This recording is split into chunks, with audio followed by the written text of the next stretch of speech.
बातमी आहे धुळे जिल्ह्यात असलेल्या साक्री तालुक्यातील पिंपळनेर शहरातून. गांगेश्वर येथील मंदिरात काल रात्री 12 वाजेला पिंपळनेर नगराध्यक्षा डॉक्टर सौ योगिता चौरे व डॉक्टर जितेश चौरे यांच्या हस्ते सपत्नीक महापूजा करण्यात आली. आज महाशिवरात्रीनिमित्त पिंपळनेर शहरातील रामनगर भागातील जागतिक ज्योत व पवित्र असे लोणेश्वरी महादेव मंदिर येथे सकाळपासून भाविकांची मोठी गर्दी होती. या ठिकाणी जिवंत पाण्याचे कुंड असून या ठिकाणी भाविक आंघोळ करतात. त्यानंतर लोणेश्वर महादेव मंदिरात महाअभिषेक तसेच भाविकांनी या ठिकाणी दर्शनाचा लाभ घेतला. या ठिकाणी भाविकांसाठी तात्यांनी मोफत साबुदाणा फराळ प्रसाद व केळी प्रसाद वाटप केला.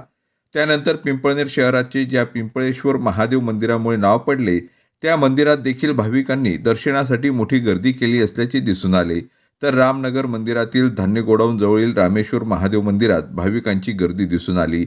या ठिकाणी केळी व साबुदाण्याचा फराळ मोफत देण्यात आला. या ठिकाणी भाविकांची गर्दी दिसून आली. या ठिकाणी जुने असे शिवलिंग असून त्याची आख्यायिका फार मोठी आहे. त्यानंतर पांझरा, जामखेड व गटकळ नदीच्या संगमावर अतिशय पुरातन असे गंगेश्वर मंदिर आहे. या ठिकाणी मध्य प्रदेश, गुजरात तसेच धुळे, नाशिक, नंदुरबार येथील लाखो भाविक या ठिकाणी दर्शनासाठी आले होते. नवसाला पावणारा गांगेश्वर महादेव असल्याची आख्यायिका आहे. आशिया खंडातील हे पहिलं एकमेव मंदिर आहे. 12 महिने पाण्यात शिवलिंग असते. तसेच आज पिंपळनेर रामनगर भागात भगवा वीर एकलव्य जयंती व महाशिवरात्री महोत्सव लोणेश्वरी एकलव्य मित्रमंडळातर्फे साजरा करण्यात आला. यावेळी वीर दंडनायक भगवान एकलव्य यांच्या व महादेवाच्या प्रतिमेचे पूजन पिंपळनेरच्या नगराध्यक्षा डॉक्टर सौ योगिता चौरे व डॉक्टर जितेश चौरे व उपनगराध्यक्ष योगेश नेरकर यांच्या शुभ हस्ते करण्यात आले. यावेळी नगरसेवक उपस्थित होते. त्यानंतर डीजेच्या तालावर वीर एकलव्य यांच्या प्रतिमेची भव्य मिरवणूक पिंपळनेर शहरात काढण्यात आली. मिरवणूक रामनगर, सामोडा चौक, पोलीस स्टँड चौक, पोलीस सटाणा रोड व पिंपळनेरच्या मुख्य मार्गावरून काढण्यात आली. यावेळी आदिवासी एकलव्य बांधवांनी तसेच महिलांनी नाचत गाजत आनंद उत्सव साजरा केला.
कोकणातील वाचकांच्या 22 वर्षापासून पहिल्या पसंतीचे दैनिक शब्दगंगा, निर्भय वाचकांचे निर्भय दैनिक, दररोज हजारो वाचक जोडणे हाच आमचा संकल्प. केवळ व्हॉट्सॲपवरच नाही तर दैनिक शब्दगंगाचा रंगीबिरंगी मुद्रित अंक दररोज सकाळच्या चहासोबत वाचकांच्या प्रत्यक्ष हातात असते आणि व्हॉट्सॲप ग्रुपच्या माध्यमातून आपल्या वाचकांचा आकडा लाखांच्या. आपली बातमी आपल्या हातात. चॅनल शेअर करा, लाईक करा. Shabdganga news point channel subscribe करा. आपली बातमी आपल्या